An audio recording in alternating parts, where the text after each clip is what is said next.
listening to the Budget Overland Podcast, where we talk everything overlanding, have guests on regularly, and even have a bonus show on Mondays called Overland Shenanigans, which it's like it sounds, a bunch of shenanigans. Stick around, see who's on today's episode.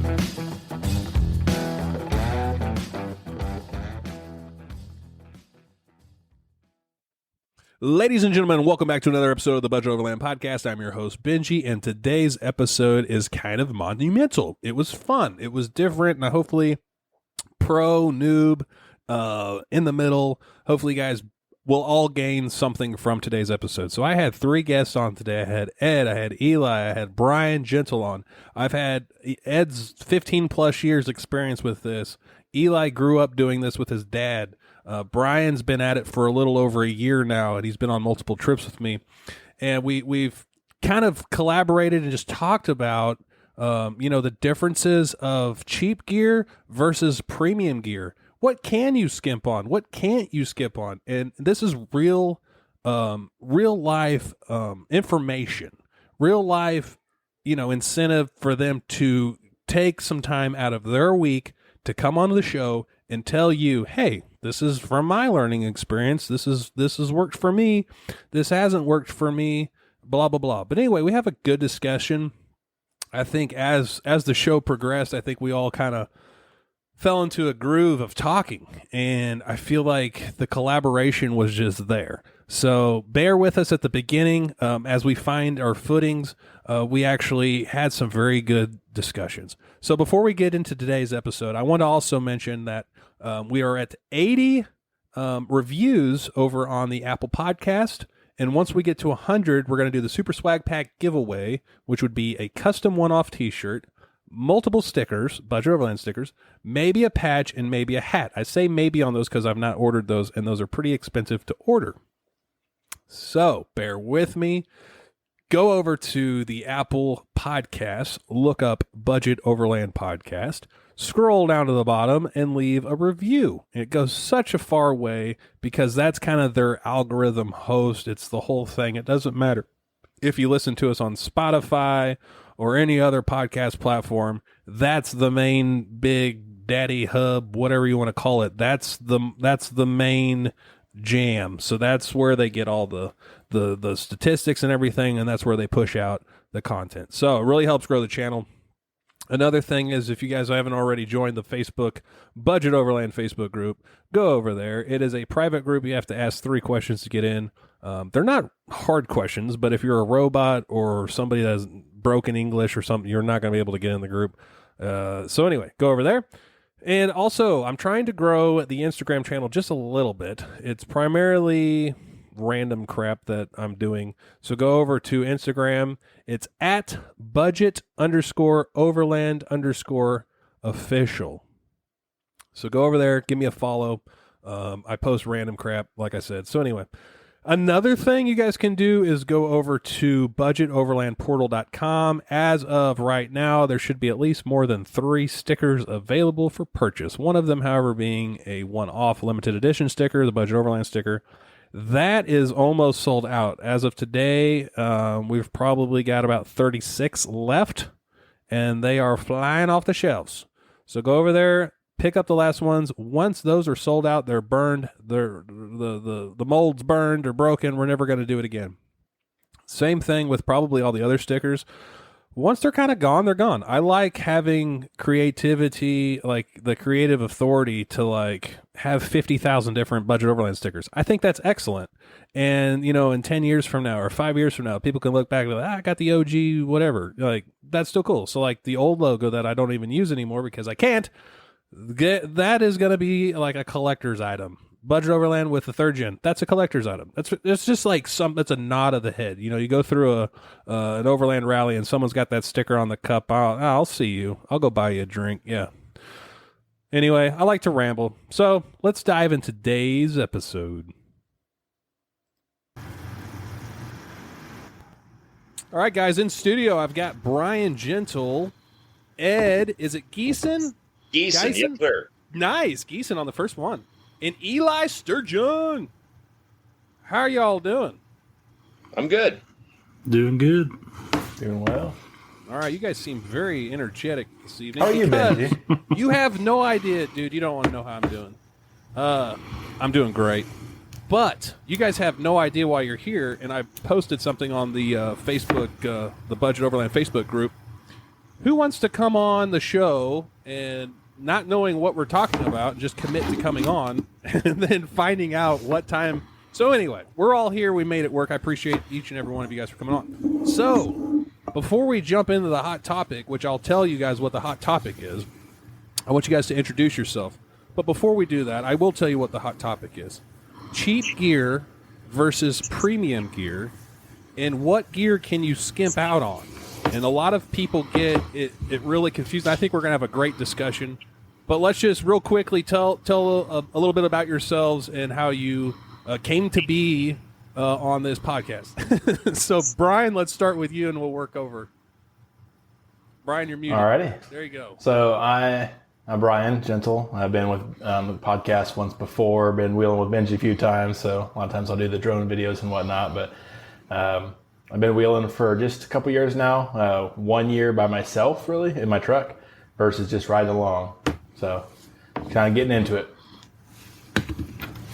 Cool. Ed?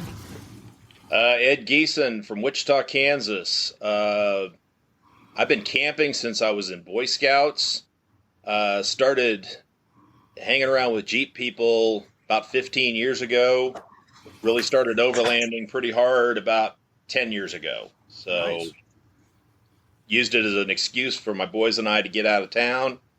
And that's that. And then we ended up here. Cool, man. That's fun. That's a good journey. Eli, how about you, man? All right, so I'm Eli. I'm from just south of Tulsa, a little town called Coweta. Been camping. I was also in Boy Scouts. I'm an Eagle Scout. Been camping since I did that. Well, I mean, really my whole life. We did it before I was in Scouts too, but been basically camping and off-roading my whole life. I grew up with my dad. He had a 65 CJ6 and grew up going out with him out to Disney and stuff, and he was more into the, just beat the crap out of your rig type wheeling. So grew up doing that stuff. Got my Jeep. I've had it for what's it been? Probably close to 9 years now, 8.5 or so. And it started out, me and Benji have talked about this. It started out as like basically that kind of wheeler. You take it out and beat the crap out of it. So here, it's been about 2 years ago now is really whenever I started really pushing to combine the two and outfit my rig a little better for the overlanding side of things. I've always taken it out camping and stuff, but I got to a point where I really wanted to take it, and like last summer I drove out through all over Colorado and Utah. So before that, before about 2 years ago, there's no way it would have made a trip like that. So that's cool. Because I was on the Snail Trail 4x4 off-road podcast, and those guys, we had a discussion overlanding versus off-roading. And those guys, we just without going down a rabbit hole, because that's not what we're here for. But essentially what you just said is like a lot of wheelers like trailer their stuff in there, and to go rock crawling and stuff, they'll tear them up, then they'll trailer them home. But yep. It's a huge check off your list to take your crawler, and drive it all the way to Colorado and drive it home. That's a big deal. Sure. A lot of people can't do that. So very cool. Well, guys, I appreciate you coming in tonight.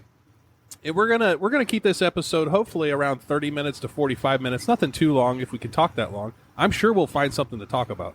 But cheap gear versus premium gear, and you guys have a vast amount of experience, from Ed probably being the most experienced out of all of us, and then Eli and myself, and then Brian being the least experienced. And I had to drop the least experience because people do like listening to what beginners have to say, and what people in the middle, and then what people have been doing it for a long time have it figured out. So this is all going to be very helpful for each and every of our listeners, and where you're at on your journey as far as overlanding, off-roading, and all that fun stuff. So as one of the major things the people always ask about, and Brian, you might want to touch on this, but do you spend a lot of money up front for a lift kit, or do you go cheap? I started cheap, and I wish I would have started more in the middle, which is where I'm at right now. I haven't spent a ton, but the puck lift didn't work well enough for me, so IFS I'm not one. F-150. Yeah.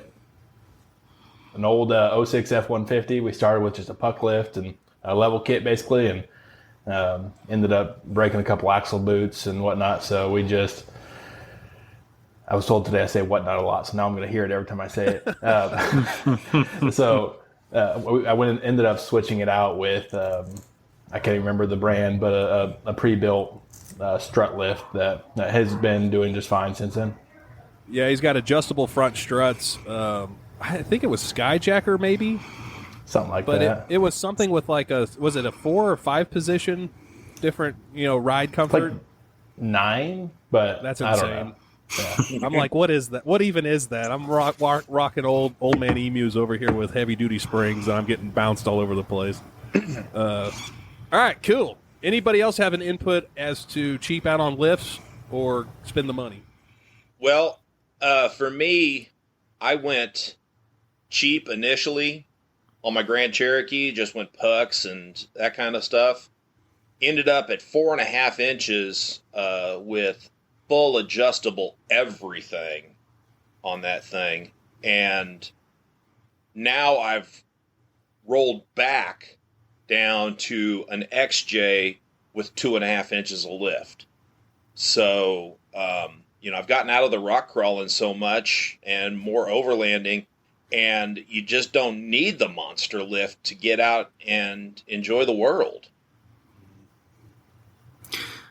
Yeah, I would somewhat agree with that. I've got the Grand Cherokee, and of course mine, it started out, like I said, as pretty much just a wheeler, and it's on long arms and 5.5 inches of lift on 35s. And for probably, I'd say 80% of what I do, it's definitely way overkill. But I like having it for the times where it's not overkill, because like my Jeep will go, if I go out with a group, it'll go anywhere anybody else in the group's going to go. So, and as far as cheap goes, I always tell people don't cheap out on suspension components, no matter what it is. The cheapest of the cheap is never a good idea. Like, it's just not. So, and it's like Brian said, at least start out middle of the road. If you don't have to go out and spend a ton of money, but if you're going to lift your vehicle, at least spend enough money where you're going to get a good quality ride and a good aftermath as far as off-road capability. So yeah, you want the functionality there. And the thing is, like, for me, 4 or 5 years ago, I bought, and this is different because some of us are solid axle and some of us are IFS. So for the IFS guys, you're putting the CV axles in a bind all the time. Your upper control arm always needs, replaced if you go over a certain amount of height for the camber and all that jazz. There's a lot of different scenarios for the IFS vehicles versus solid axle. And especially like in the Toyota world, the aftermarket stuff, there's not a lot of options. And I'm not saying this just to get out of this, but like there's only like a handful or less of reputable lifts available. And, like Ed was saying, like he was at a 4-inch or something. It was just too much. But like I was at a 4-inch on an IFS I was maxed out. And so I've been playing with that. And I've come to the realization that my springs on the front struts are the super heavy duty load for the bumper compensation, the winch compensation, all that extra weight. So I have absolutely no give on any pothole, even on a highway. And I'm not sure, Eli, if you were on that trip, I think it was on our way home after I got mine out of alignment from, hitting that doozy and popping the tire off the bead. I was driving home 35 miles an hour because my whole front end was just shifted. So anyway, it all started from there after, and I'm like trying to piece together little clues and tidbits of to why I'm so. And I finally came down after pulling the lift off and adding different shims and adjusting stuff. I finally came to the realization that my springs were just too much. Not enough spring to help. I had that on my Grand Cherokee. I actually use F-150 front coils all the way around on a Grand Cherokee. It doesn't work unless you have a stupidly heavy rig. I run a ton of equipment in it. I run a ton of armor. That thing's 5,000 pounds fully loaded. So it needed the heavy springs to carry the weight. A lot of people will try to run big, heavy springs, and then they're running a stripped-down rig, and they can't figure out why their springs won't work. Well, you got no weight to make the springs work. Right. That's a good point. And in all fairness, like I bought my rig with the lift on the front already, and I've already since done the rear. And it's like a Frankenstein build. But like the only thing I had no control over was the front struts and coils, which after digging deeper and deeper, I came to that. But I've been leaning towards getting Iron Man, which is for a 3rd gen 4Runner, or even like a Bilstein with Old Man Emu front struts, like medium rated struts. But I've reached out to all these companies to talk to their experts and all this stuff. They're like, well, they're adjustable in the front. You'll just have to take them back out and adjust. I'm like, I don't want to do that. I just want to put them in, set it, forget it. It's such a pain in the butt. Yeah. But you want to dial it in right, especially if you're driving cross country and far, ways from home. A lot of shops are closed on Sundays and Saturdays. To find help in the middle of nowhere, you got to know your rig. So, anyway, we're rambling here. Anybody want to touch on that before we move on? I thought those are all pretty decent. What other gear that you look at other than tires? Because tires, we could spend a whole week talking about tires. So that comes down to, let's talk about tires, but not like, don't go down that rabbit hole. So when I'm buying a tire, and this is just me, I'll start it out. So when I'm buying a tire, I'm looking at the terrain I'm going to be driving it on. I'm going to be looking at the weather that I'll be driving it in. And then if I'm going to be doing a lot of highway or just mostly gravel roads off-road. So for me, being close to the Ozarks and in Missouri, that's a lot of mud. So I went with the mud tire. And that's how I came up with that. And then I've had, it's a Falcon MT3, but this is like their 2nd generation, I think, and it's probably my 3rd or 4th set. I love them. But how do you guys come up with what you need for a tire other than that's a smoking deal? But I mean, you could cheap out on tires and pay for it twice in a year. Well, I ended up with Falcon AT3Ws, the all-terrains. Ended up with just a good aggressive all-terrain, and that's gotten me through everything I've wanted to do. But the biggest thing that I've done with those was I spent extra money to buy 10 plies rather than 6 or 8s. That has saved me a bunch on sidewall cuts and punctures. Okay. So this will lead us into our next question is re-gearing. So don't answer that just yet. So if you're running a 10 ply, like a 275, 285, or are you bigger than that? 265. 265. All right. Yeah, 70. 32s. Okay. So man, yeah. All right, cool. Let's not. I don't want to get into the gear thing yet, but all right, Brian and Eli, anything? Yeah, as far as tires go, I'm kind of in the same boat as you. I'm here in Oklahoma and spend a lot of time over in Arkansas, so mud tires are pretty much necessary. So that's kind of just the deciding factor there as far as on the Jeep goes anyways. So I've got Mickey Thompson tires on my Jeep. They're a Deegan 38 is the name of the tire, and a 35 1250. And I wound up with those mainly just because I got a good deal on them. I do like Mickey Thompson tires, but I was looking at some of the Cooper STT Pros originally, but a buddy of mine hooked me up with these brand new, so I wasn't going to complain. But yeah, I mean, I'd definitely agree with the Just examine what terrain you plan on driving on. If you don't do a whole lot of, way back in the backcountry mud type stuff, I mean, you don't really need mud terrains. I mean, all terrains, like Ed said, all terrains will get you a lot of places. Right. Just kind of depends on what you're doing. It's that. Yeah, it's that's that what clay. Yeah, go ahead, Brian. I'm sorry. I'll say I'm running the same Falcon Wild Peak AT2s or AT3s, whatever, 10-ply tires, and so far it's got me anywhere I needed to go. I've been with Benji a couple trips with those now, and I think they've been doing great. So to me, between the AT or the mud tire, I just went with the all-terrain because it is my daily driver. It's my truck that I go everywhere in, so I didn't want anything too aggressive, even though I would like it. But for me, the all-terrains are doing great. So I would say collectively, none of us cheaped out on tires because Falcons are about $300 a piece now. It doesn't matter; it's all-terrain mud. It's insane. And Mickey Thompson's, just throw your checkbook out the window. They're gone. Yeah. Even at a good deal, they weren't super cheap.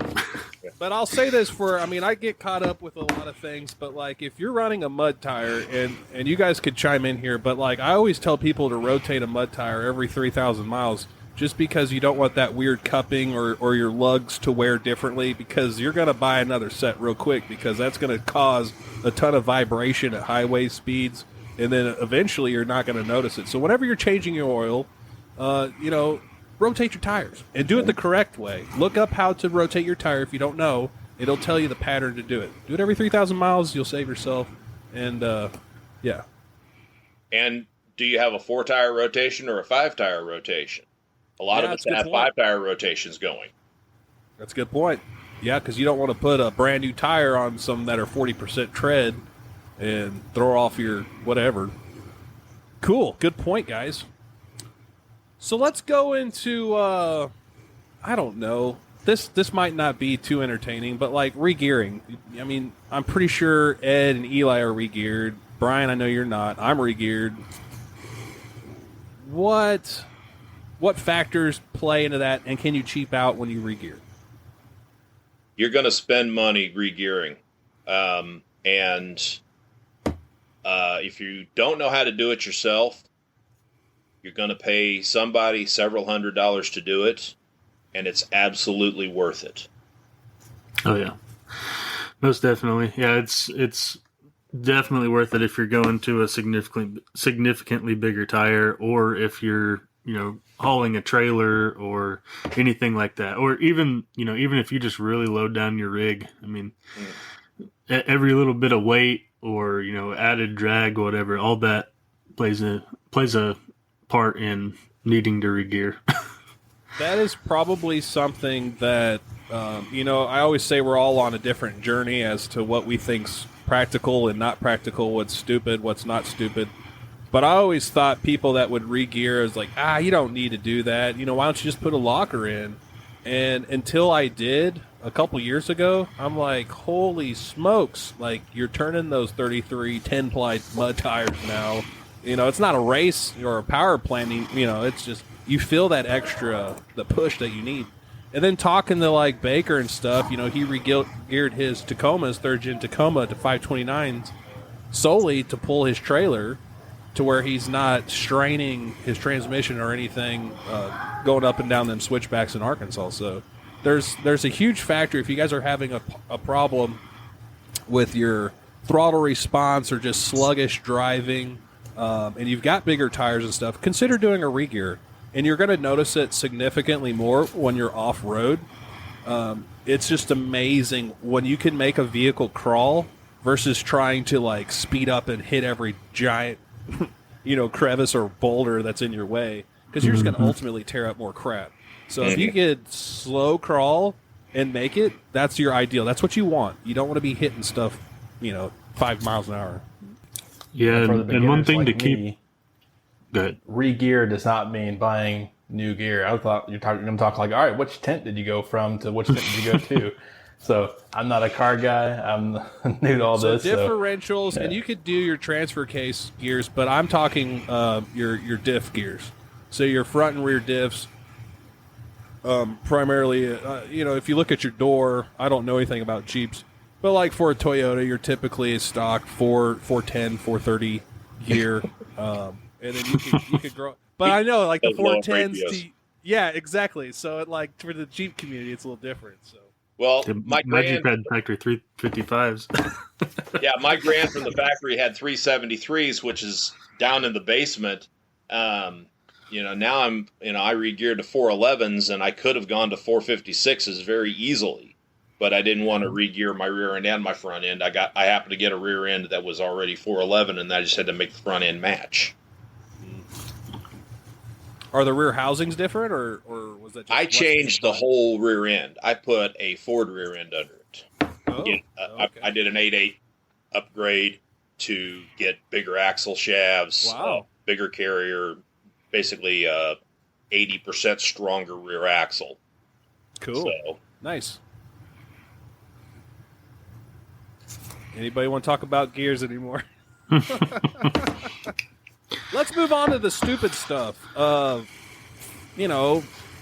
fridges, coolers, picnic tables, the amenities. You Not don't want to cheap out generators, on a not drone. power banks, nothing like that. But like the extra crap that we're bringing, grills, all this stuff. So the main thing that gets me, that every quote overlander, Hold on, let's slow down a little bit. Let's not just come in here, pee on everybody's fun. oh no, Let's just well, Let's just say, hey, So- do you need to spend $500 on a grill? No. But so continue. so where I was going with this, the one thing that drives me nuts is how everybody geeks out about their stove. You got a problem with my stove? Well, I don't know. I can see it. Like, I like to cook and stuff. But, man, I'll tell you this. I've been cooking while camping my whole life on $30 Coleman Walmart stoves. me too. And I've literally I just replaced, I think we talked about this on the budget trip, but I literally just replaced my first Coleman stove that I had bought whenever I was, I don't know, 10 or 12 probably. I just replaced it like end of last year with a new Coleman stove. And you can't, like, and I'm always hearing people like the big name stoves, oh, I broke the fitting, I broke the this, that, like, dude, that's a $300, $400, $500 stove. You shouldn't be breaking that thing. That's insane. I run a little 2-burner, I think it's a Bass Pro something or other, propane stove, and it'll do everything I want to do as far as stovetop work. And I still have my first Coleman stove. I have a little Coleman 502 Nice, one man. burner. There's a big market for the Coleman stuff now. There's a huge following for all it. The people are restoring it and using it. They're not just Yeah. collecting Oh, it, yeah. they're using it. Yeah. Yeah, I've got a couple like old white gas stoves, old Coleman stoves that occasionally I'll use. That's cool, man. All right, Mr. Scott O'Brien, what you got? It's not the stoves; it's the drones that you don't want to cheap out on. You've got to have the stuff to record the adventure, so you got to have nice mics and nice cameras. So that's where I spend most of my money anymore. Hey, I record everything for my YouTube channel on either my iPhone 13 Pro or my GoPro, so Good cameras.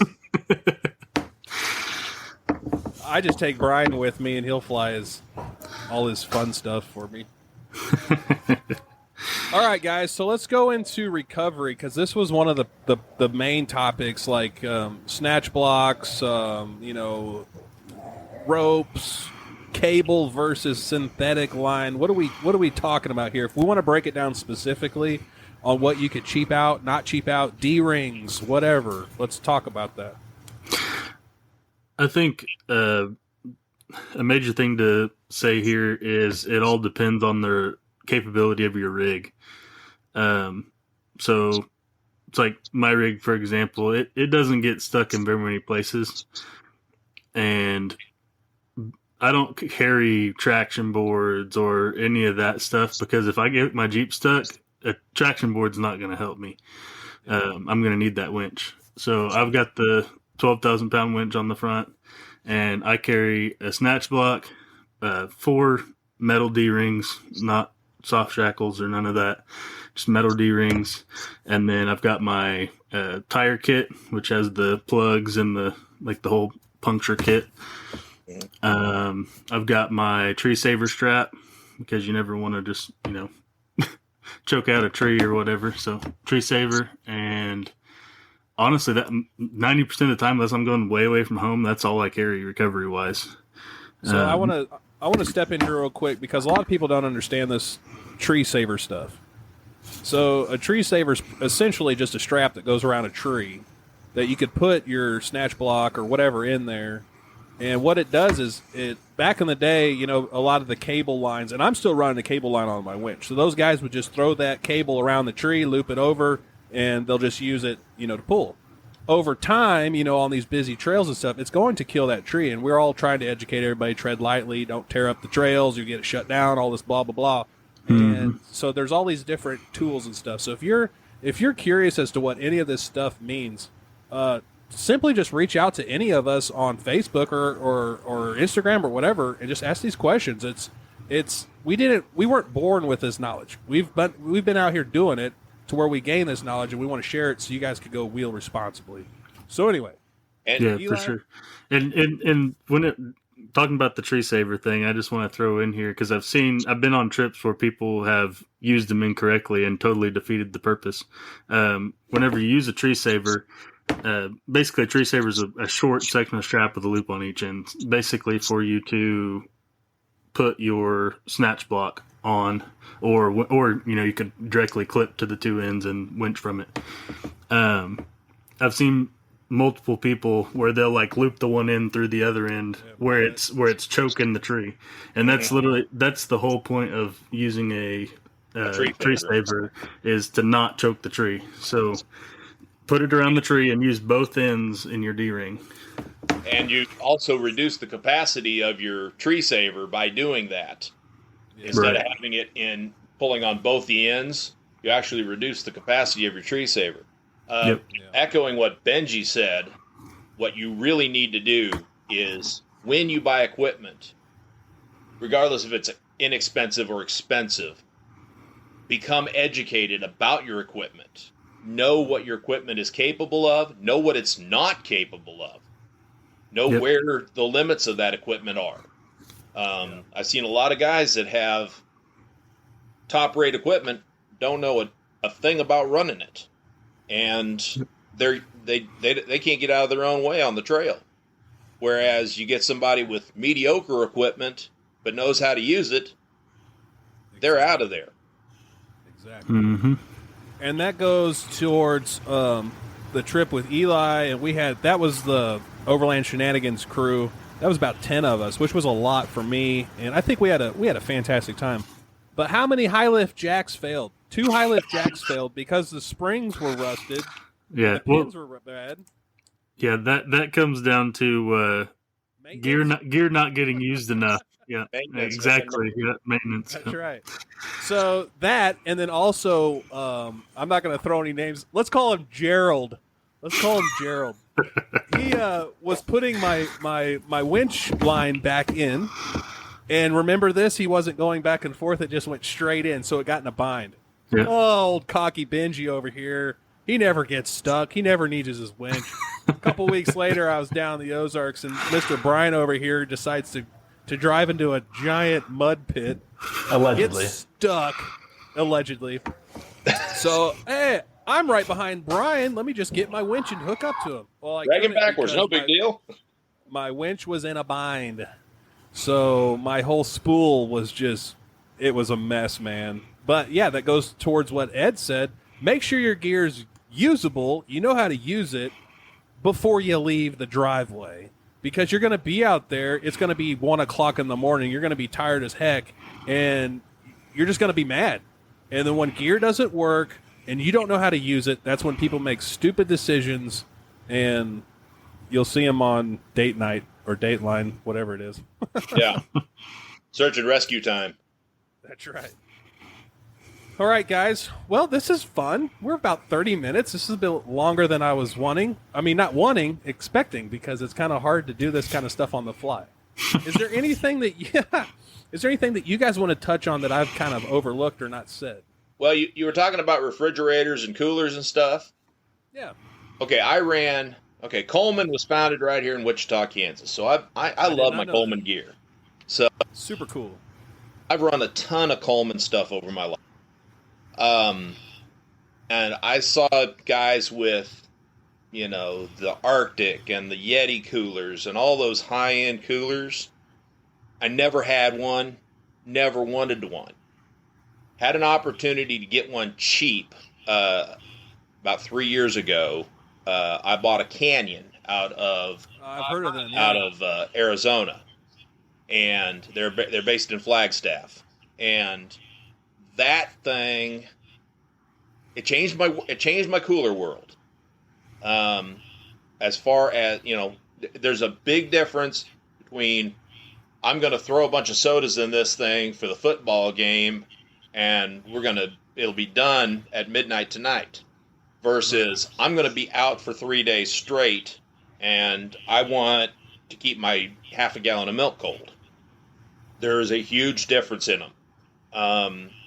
So I would say you get what you pay for with coolers, and have realistic expectations for your coolers. Right. That's a good point. And I was watching, I think it's White Dog Overland on YouTube, and he took his dad out. They're from Arizona. The guy's he's a very creative storyteller as to the history side, kind of like Baker history with overlanding and all that stuff. So anyway, his dad was rocking a set of Canyon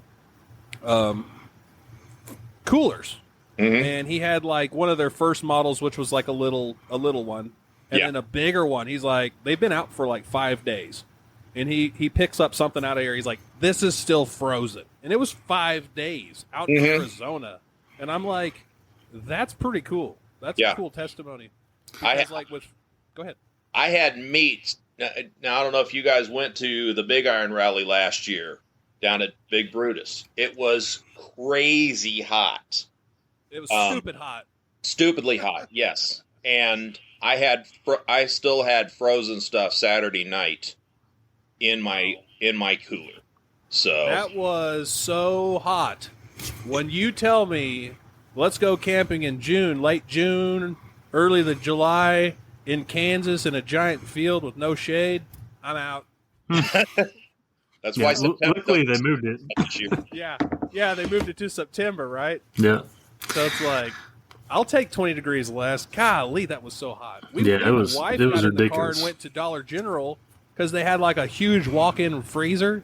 And we just in there chilling for like 10 minutes. That's awesome. Yeah, talking about the cooler thing, one thing that I've figured out over my many years of using cheap coolers, so I typically take my normal sized cooler. I don't know what liters or whatever that is, but like what you would think of as a normal sized cooler. I take that for food, and I have a smaller one for drinks. There you go. So you're in and out of your drinks pretty often. But if you think about it, you're really typically not in the cooler for food, but 3 times a day, or maybe 4, So stock up the food with ice, stock up the drinks with ice. Drinks, it doesn't really matter if, you've got cold water in there versus ice. It's going to keep your drinks cold enough to drink. So let that melt a little quicker. You're only opening your food cooler 3 or 4 times a day, and you'll keep ice a lot longer that way. I use cheap Coleman coolers is what I currently use. My 2-week trip last summer out through Colorado and Utah. Of course, it's not super hot, but I think it was like every 3rd day or so I was adding a bag of ice to that big cooler. So, sheesh, man. That's the way we were.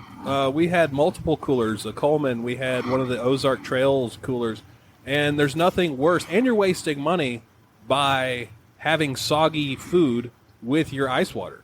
If you're not rotating that every 6 hours even or less, draining that water and replenishing the ice, it's such an extra hassle to deal with, when you're on a trip or let's say you break down in the middle of nowhere. Well, you don't have time now to fix the stupid cooler because you're working on your tire or whatever happened. So anyway, those are all good valid points. And the more you go, the more you'll realize what's a priority or not.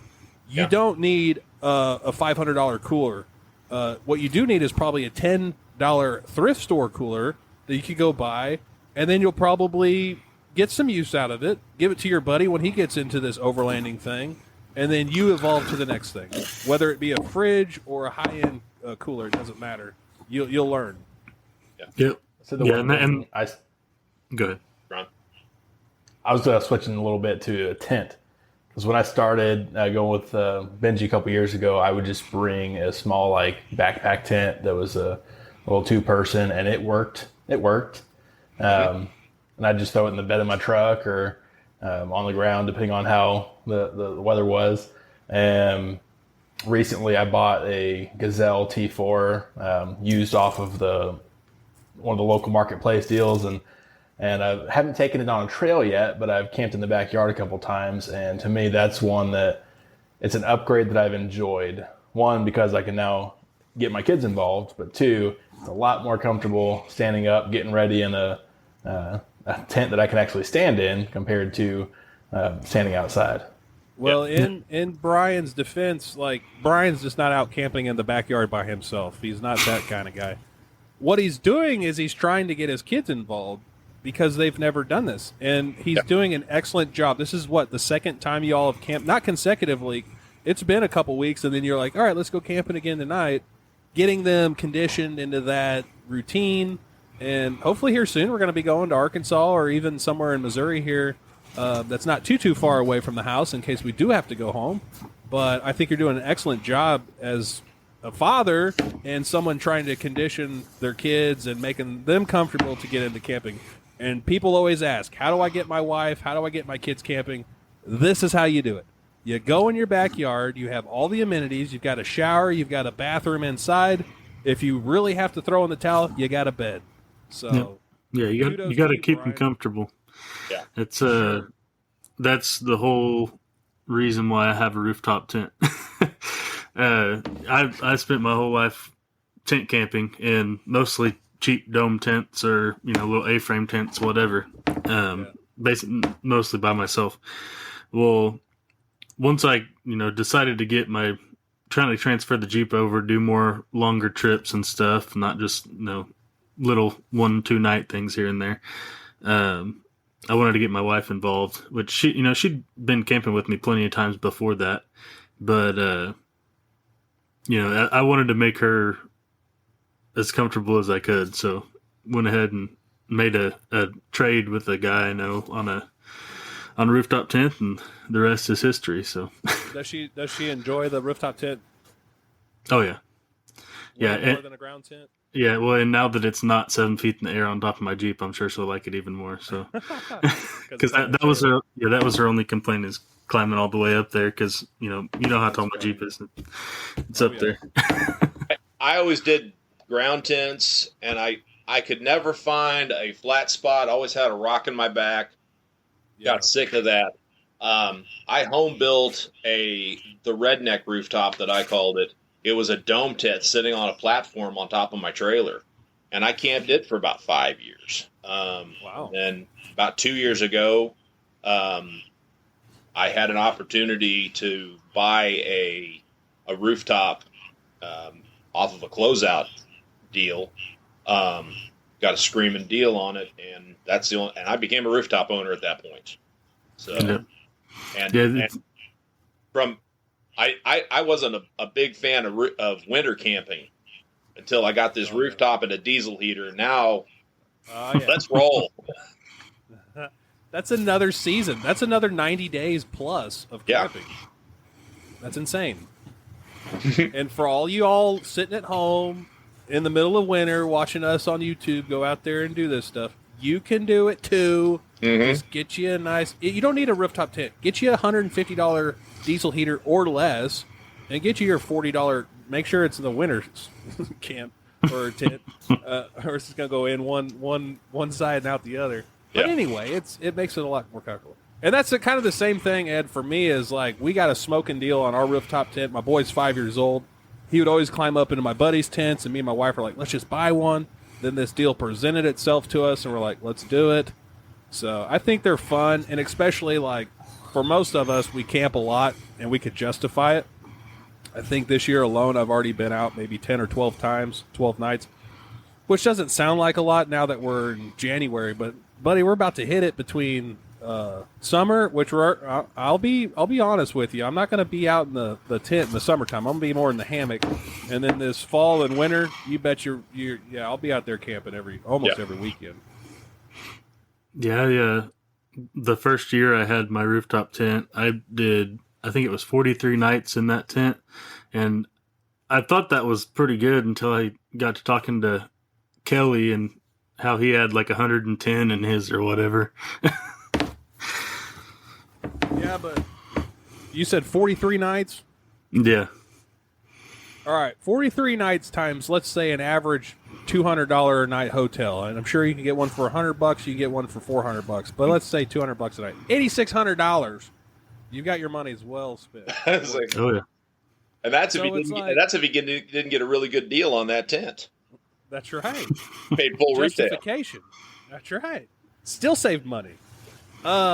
Yeah, but Kelly's got a freaking apartment on the back of his truck. But we won't bring up Kelly, even though he shoehorned you into coming on the show tonight. Right? Yeah, I got nominated. I saw that.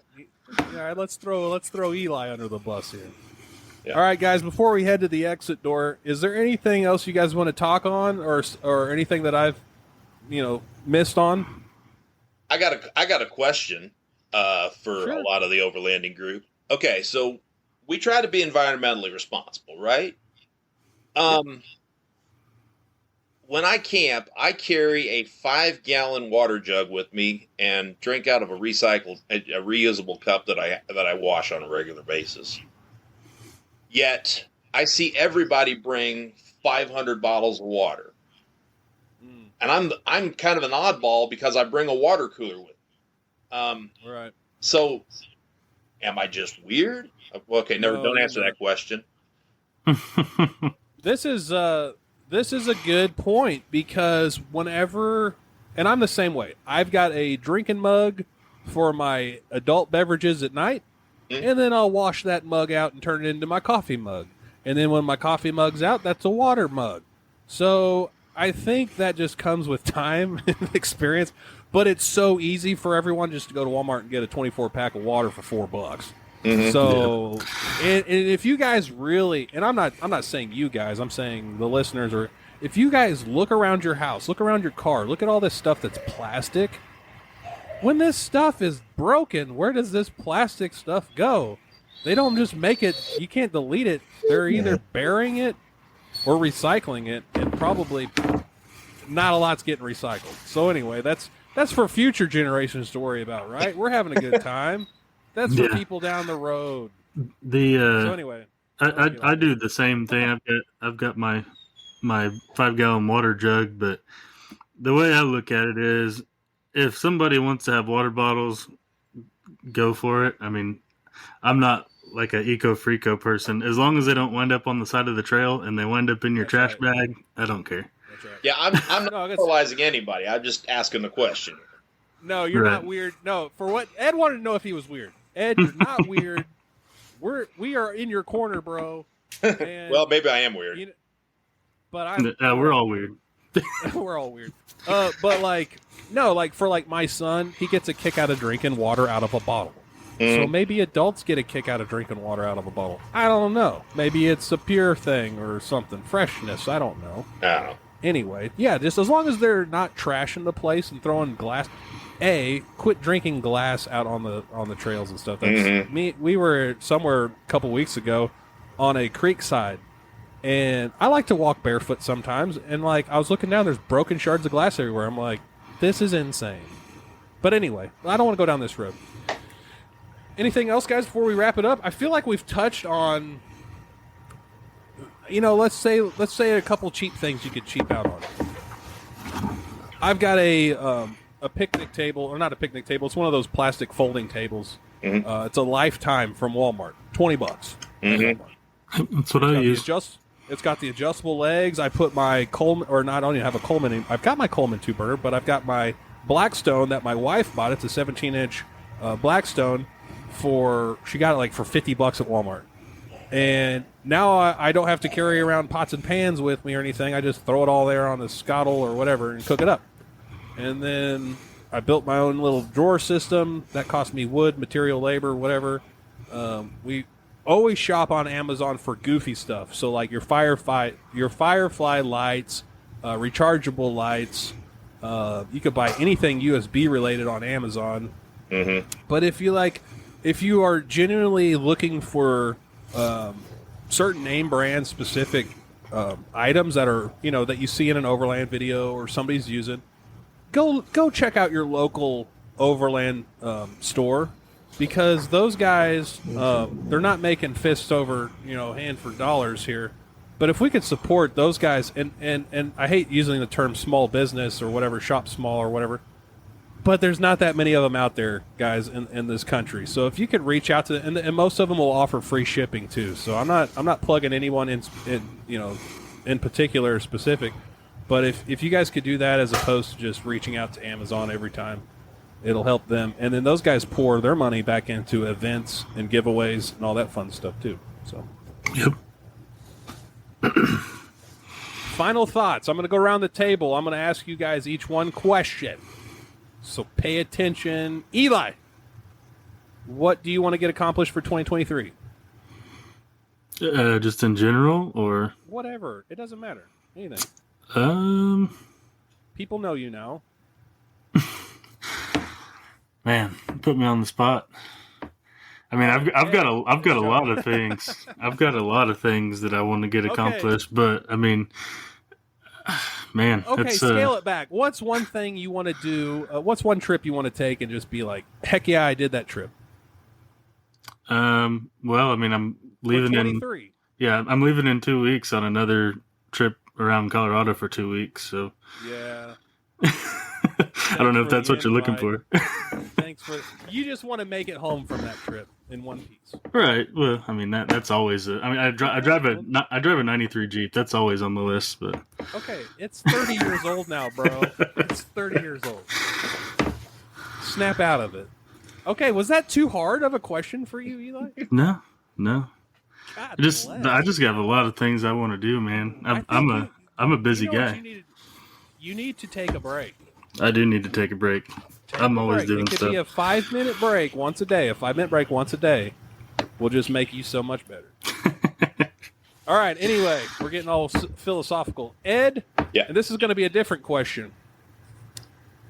What's something you purchased for your vehicle? It could be your rooftop tent. It could be your cooler. It could be whatever. What's the coolest thing that you've ever purchased for your rig that you would just absolutely shout to everyone to go buy if you weren't an affiliate or anything? Just something that was so cool you would just have to share with the world. Wow. With all my stuff, the vehicle.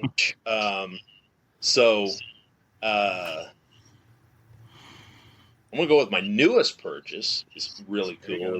Is my Go Treads traction boards. I love those little suckers. So fold up nice, compact, fit in the corner of the Jeep, no problem.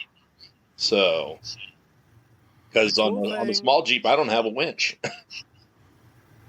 Well, the cool thing about those boards is you can use them as stacking blocks too, leveling blocks. Exactly. There's a bunch of multi-use for them. They're not just hanging out, and they don't take up a lot of space in your vehicle. About 1 cubic foot. And they're in your backyard too, huh? No, they're in my driveway right now. They're in the back of. They live in the Jeep, in my small Jeep. No, the traction board company. Oh yeah, they're just north of us. They're just up north of us in Bueller.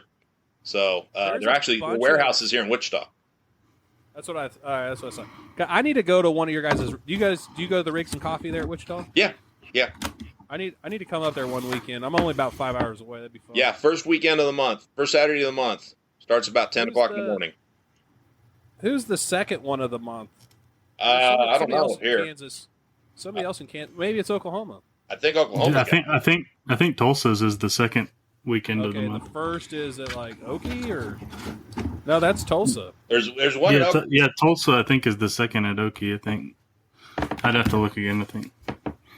I want to drive to all of those because I see all of these folks, at Rendezvous or more. It's like, let's just go make a weekend out of it. It'd be fun. There's a bunch of guys from Arkansas that came up here for the first one back in April. They actually came up on Friday night, camped in Go Tread's parking lot Friday night, and woke up there Saturday morning and had the Rigs and Coffee event. Nice. That's dedication, I guess. That's a lot of asphalt time. Yeah. Brian, unmute your microphone, young man. I'm going to call you out every dang time because you've got that McCafe in your hand that you're worried about slushing around. I got 3 kids running around yelling in the background, too. That's mostly what I'm trying to keep out of it. Tell him Benji said to quiet down. Quiet down. Brian. Benji. What are you going to buy me for my birthday this year? A case of Budweiser, probably. Yeah. Okay. It won't last very long, but... No, they won't. No, they won't. Let's see here. What's one of your primary objectives? Not a goal, because that got Eli hung up a little bit. What's a primary objective for 2023 you'd like to see accomplished? I want to do a trip with at least 1 kid. I don't know if I can do 2 or 3, but I can start with at least... I'm going to set a goal for you, Brian. Uh-huh. You're going to take your whole family, wife included. That's called a dream. That's not a... Well, I don't know. All of them, I would have to get a bigger tent, or we're going to get a cabin while y'all are in the tent. It's going to happen. All right. Does anybody have any final saying? Just like shout out what's going on in your world. If anybody wants to follow you on Instagram, YouTube, shout it out now, and we'll end it. Well, Benji, I was going to give you my after sitting here listening to everybody else answer. So my goal for the year 2023 would be to get my YouTube channel to 1,000 subscribers. Where are you at now? 7 something, huh? Hold up, let me look. I got it up right here. All right, so it's wheels and things, right? What's it? Whatever with wheels, yeah. Whatever with wheels on YouTube. I'm at 539. 539. All right, and you want 1,000 subs? Yeah, by the end of the year, that's my goal. So last year, Jacob and Taylor, I just met them at Bonfire Rendezvous, and I think Taylor was like 200 or 300 subs, and I'm like, "What's your goal first?" He's like, "I want to hit 300 subs by." I'm like, "Dude, let's like reach for the stars here." And he's like, 500 by whatever September, and he did. And I'm like, "Excellent, cool, man." Ed, Go. anything? Any plugs? Anything? Words of wisdom. We just hang out with the Christian Off-Road Association here in Wichita. If you got a chapter in your area, you might look it up. Cool. They've been on my radar. Brian, any shout out, anything? Nope. All right, Benji, what about you? What's your goal for 2023? For 2023, I want to pull my head out of my butt and figure out what the heck I'm doing with the podcast, with YouTube, with Facebook, and there's a bunch of other things I'm kind of working on. But I really want to just... Me and my family are going to go to the Upper Peninsula this August, or so. That's once a year we do like one big hoorah camping trip. So that's going to be it. I really ideally wanted to go to New Mexico like 2 weekends ago. That's just not in my cards right now. But however, I want to do more trips like that, kind of like what we did with the budget overland Arkansas trip. I want to do something like that, not that large, but maybe scale it down to about 4 or 5 people and do longer distance trips. Maybe, I say longer distance, Arizona, Moab, New Mexico, or even the complete opposite, Georgia or Florida or wherever. You don't consider those places to be wheeling places, but there's parks and stuff down there you could do. And a lot of people in this community that I've met, and hopefully, one day I'd love to go out to the Pacific Northwest and hang out and wheel there for a while in British Columbia and go up to Alaska and do all the fun stuff we all wanted to go do. So For 23, I want to spend more time on the podcast, getting more people that are in the community on the show, and it doesn't have to be like huge, big name people. Like a lot of people like to piggyback success off of big name people. I want average Joes that are doing this stuff. And Budget Overland Podcast right now is one of the number one off-road, or not off-road, one of the number one overlanding podcasts right now.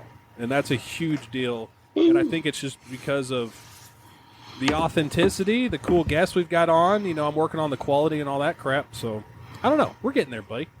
Cool. All in good time. All right, guys. Well, I appreciate each and every one of you. Go check out all their channels. I'll put all the links and stuff in the show notes below. Thank you, one and all, for listening today. Have an excellent day. We'll see you here next week, Monday, Overland Shenanigans. Bye-bye.